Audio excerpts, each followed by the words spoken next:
Welcome to the U.S. Economy with AJ and Ryan. My name is AJ Rockwell, and to tell you a little bit about myself, I'm from Cleveland, Ohio. I'm currently a sophomore here at Coastal Carolina University. I'm a management major, and I'm in the PGM program here at Coastal. My name is Ryan Vargas. I'm currently a sophomore here at Coastal Carolina, and I'm a business management major as well. And something I like to do in my free time is go to the gym. All right, Ryan, the U.S. economy. What's going on with it? Well, What is the current unemployment rate in the economy? So, based off what I found from research, the current unemployment rate in the United States is 4.3% right now.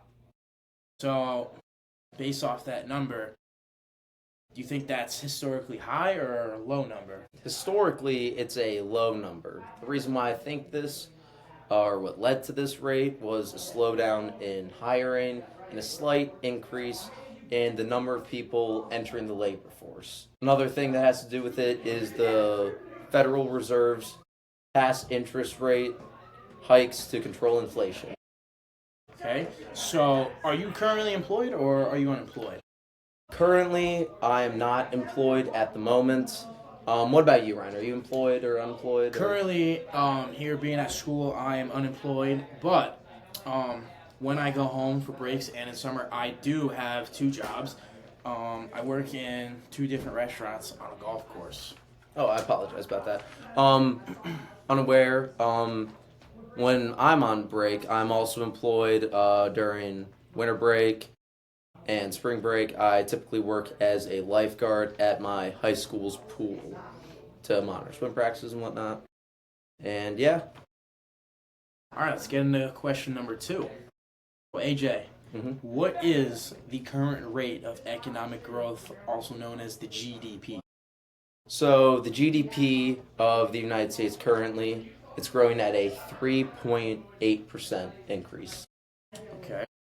And Ryan, is the economy experiencing expansion, recession, or recovery currently, as you're saying?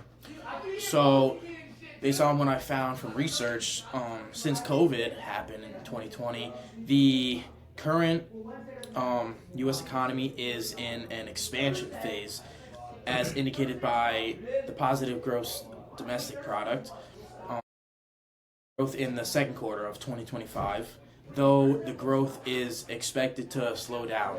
So, do you think this is a healthy rate of growth or no? Based on historical data and whatnot, as long as it's above 3%, it is considered to be a healthy rate. And as long as we continue on this rate, don't decrease it and get it below 3%, I think we'll be on a good train. All right, Ryan.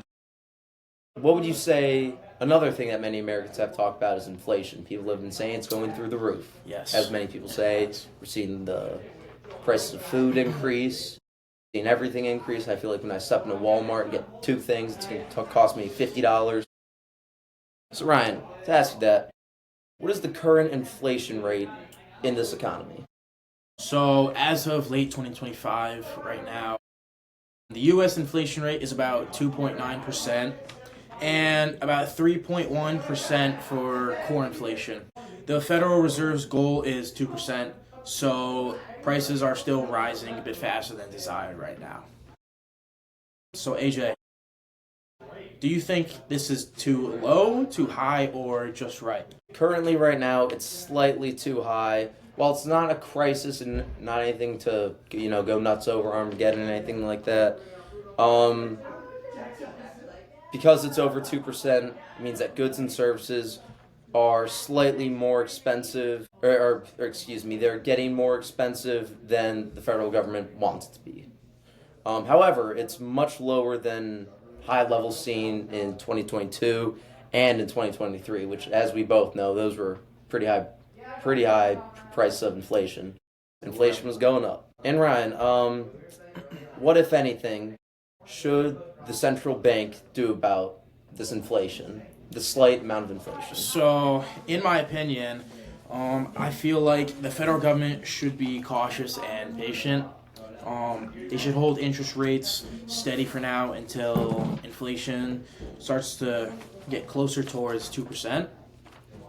And the reason why is because this cuts down inflation is because if people have to spend more on interest rates, then more people are going to spend less.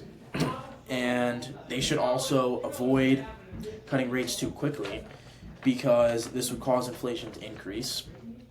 And the reason why inflation would increase is because the businesses would invest more and demand would increase, and this would cause inflation to increase as well. All right, let's jump into the fourth and final question. Well, AJ, what is the current account for the U.S. right now? As of mid 2025, I'd say even like late 2025, the U.S. current account deficit is around $251 billion, around 3 to 4% of the U.S.'s GDP. This means the U.S. imports more goods, services, and more. Excuse me. Let me restart that. Let me rephrase that. Because the GDP it takes up 3 to 4% of the GDP. This means that the U.S. is importing more goods and services and income more than it exports. Okay. Is the U.S. experiencing a deficit, surplus, balance, current account, Ryan? And, might I add, is this good, bad, or neither, or neutral? What would you have to say about that? So, in the research I found about this, while it's not ideal, it's not a crisis to worry about yet. And a deficit means the U.S. is borrowing from other countries to finance spending. This can be fine short term if the money funds productive investments, but risky long term if it grows too large or depends on unstable foreign capital. So there you have it. That is our podcast on the U.S. economy. Thanks so much for listening, and we hope to hear from you soon in the U.S. economy with AJ and Ryan. All right, Have a good see one, ya. guys.